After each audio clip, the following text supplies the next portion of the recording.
21 December 2024 తారీఖు రోజు దురదృష్టవశాతం మన దగ్గర టిమ్రీస్ బూచినల్లి స్కూల్లో ఒక 9th క్లాస్ పాప, ఆమె పేరు సాదియా మాహిం గారు, దురదృష్టవశాతం స్టేర్స్ మీద నుంచి పడిపోయి తలకు బాగా దెబ్బ తగిలిందని ఇన్ఫర్మేషన్ వచ్చింది.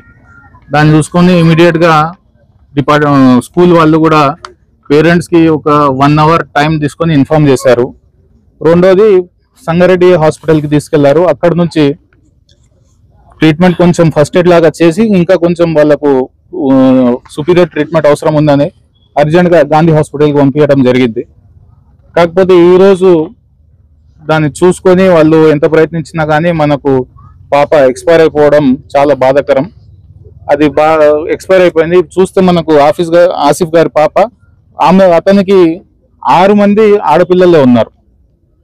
సో అతను కొంచెం ఫైనాన్షియల్ ఇబ్బందిలో కూడా ఉంటే కూడా దాన్ని చూసుకొని మేము అందరం అంజదుల్లా గారు కానీ మళ్ళీ ఇందాక మా ఎమ్మెల్యే గారు కూడా ఉండే పొద్దున్న నుంచి డిపార్ట్మెంట్కి మాట్లాడి మంత్రి గారికి మాట్లాడడం, దామోదర్ రాజనరసింహ గారికి, అలాగే మన ఫహీం ఖురేషి గారు మన టిమ్రీస్ చైర్మన్ గారికి మాట్లాడడం, సేమ్ డిపార్ట్మెంట్ నుంచి సెక్రటరీ గారికి ఇక్బాల్ గారికి కూడా మాట్లాడడం, అందరికి మాట్లాడినందుకు ఈరోజు దీనికి ఏమన్నా వాళ్ళకు సహకరించాలి, ఇట్లాంటి కఠినమైన సమయంలో వాళ్ళకు ఏమైనా ఉపశమనం జరగాలని మాట్లాడితే ఇప్పుడు లాస్ట్కి కలెక్టర్ గారు కూడా డైరెక్షన్ ఇచ్చి వాళ్ళకు వాళ్ళ ఫ్యామిలీ నుంచి ఎవరికైనా ఒక గవర్నమెంట్ జాబ్ అని ప్రామిస్ చేశారు.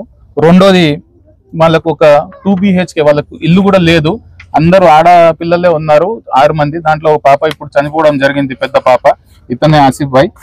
సో వాళ్ళకు ఒక చిన్న హెల్ప్ లాగా గవర్నమెంట్ మనం మాట్లాడితే వాళ్ళు హెల్ప్ చేయడం జరిగింది. దాంట్లో ఒక 2 BHK ఇల్లు అండ్ కంపల్సరీగా వాళ్ళ ఇంటి నుంచి ఒక జాబ్ ఇస్తా అన్నారు. తర్వాత మనకు గవర్నమెంట్ తరఫున ఇంకా మేము మాట్లాడుతున్నాం, ఏమైనా ఫైనాన్షియల్ అసిస్టెన్స్ కూడా మనకు మంత్రి గారు కానీ వాళ్ళు ఎవరైనా కానీ ఎంపీ గారు కూడా మాట్లాడాము.